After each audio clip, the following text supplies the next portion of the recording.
Hey everybody, welcome to Q&A video number 11. Make sure to keep asking questions. Doesn't matter what they're about, they can be about anything. But I do need more questions so I can do number 12. Anyway, let's go ahead and get started with a question from 3Try. What is your opinion on Onlive?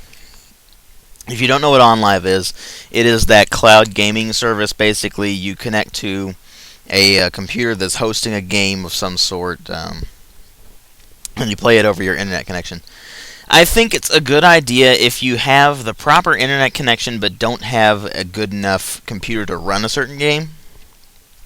There is a problem, though.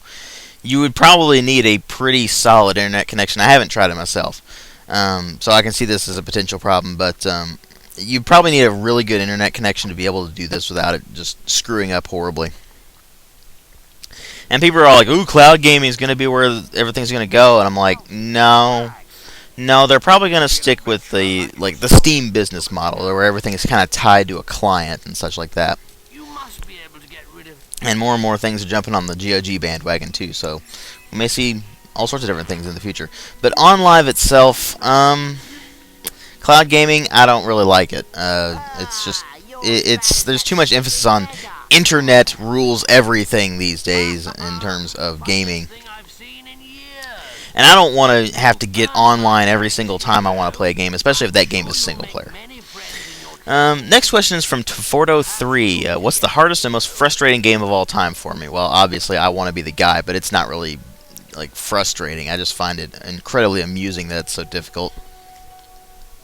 But as for the most frustrating, I'm not exactly sure actually. It may be Realms of Arcania though. Those games are absolutely brutal if you have no idea what you're doing. And even if you do know what you're doing, they're still brutally difficult. And so, the really big problem there is that they have no direction whatsoever, so when you go to play them, they're just painful to sit there and try to fiddle with. I may actually do a games that infuriate me to no end on those. Maybe. Anyway, next question is from Death From Above 9581, and he actually asked two questions. First one, from what age have you started playing video games? For quite a while now. I've been gaming solid 15, 16, 17 years, something like that.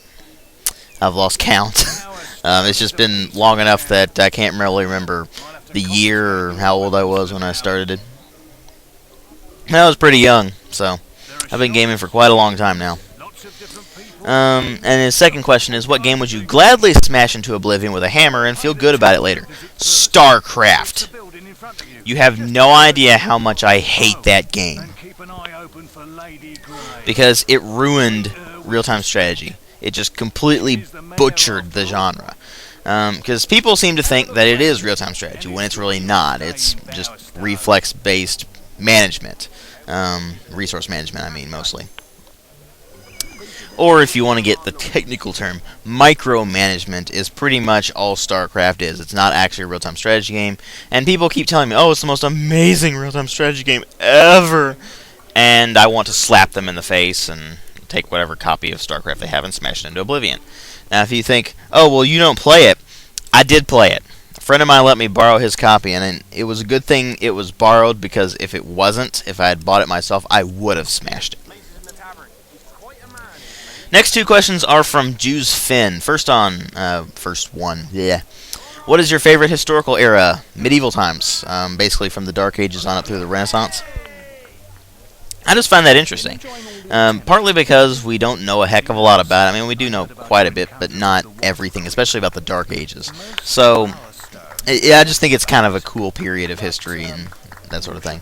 Plus, of course, I'm used to medieval fantasy and all that, and Age of Empires 2, of course. It really got me into the history. And the second one is, when was the last time you ate donuts? Actually, a couple of days ago. I don't eat donuts all that often, but I ate some a couple of days ago. Jynthor asks, what do you think about the streamlining, put that in quotes, streamlining, of all recent role-playing games? I'm having a hard time talking today.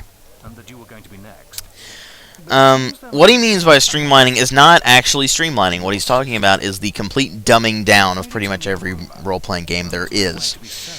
I think it's a travesty. And I know what it's for. They're trying to appeal to the ignorant console masses who play pretty much nothing but Call of Duty, and they just want to appeal to that and say, hey, you can do this, and it's this kind of thing. There is some call for that. I mean, if you're designing your game from the ground up to be kind of a mainstream like action game that happens to have role-playing elements, then I guess that's what you go for. But like with Oblivion and Fallout 3 and Skyrim, for instance, they're just dumbed down. You go from actually being role-playing games to action games with role-playing elements, and that's just wrong. Horrible thing. Now, there are games that do the role-playing elements well, and they actually remain role-playing games, like Mass Effect, for instance. Even though that is a third-person shooter, it actually is still a role-playing game because it has all of the elements that make it as such. And they all have such an impact on the game that it actually does make it a role-playing game. Whereas with, say, Oblivion, then they just make it an action game with role-playing elements. I think it's horrible. Anyway, next question is from MetroidandHaloguy. What is more important to you when it comes to video games graphics? Art style or realism? Referring to art style as something like Borderlands with its cartooniness, or Halo with the unique environments, or realism like as real-looking as possible, like Battlefield 3 and Crysis. Which do you prefer overall? First off, Battlefield 3 doesn't look realistic. You don't go blind by just looking at something in real life. It's just that game has way too much brightness in it. Contrast is really off. It's a mess. Crysis does actually look more realistic than that. I think it's just the color tones really help it out. But I don't really like either of them over the other. It really does depend on the game that you're going for. If you're going for something that's trying to be realistic, like say Red Orchestra or Arma, then that realistic art style works really well. Whereas if you're going for something stylized, like Borderlands or maybe like Freedom Force or something, then that going for the artistic style actually does work out more for it in the end. And as for which one I generally prefer, I actually like the art style a little bit more, just because they go for actual colors, whereas with realism they tend to just be brown and gray, and nothing actually ends up looking realistic. It ends up looking just brown and gray, and real life is not brown and gray. It's full of all sorts of color. So, I guess you could say artisticness or art style or whatever you're trying to term it, but in the long run, it's really just one's not really better than the other. It just depends on what you're going for. Next question is from Arc Sword Movies. What is your favorite genre of game? That's a hard one, actually. I mean, you see me do a lot of reviews of first-person shooters and role-playing games. And I'd have to say that of those, role-playing games is my personal favorite. But, I don't know. It's kind of hard to say between first-person shooters and role-playing games. But, yeah, that's how it is. Next one is from Matoro. What non-commercialized indie game do you like the best besides EG? Easy! Spelunky! I love Spelunky!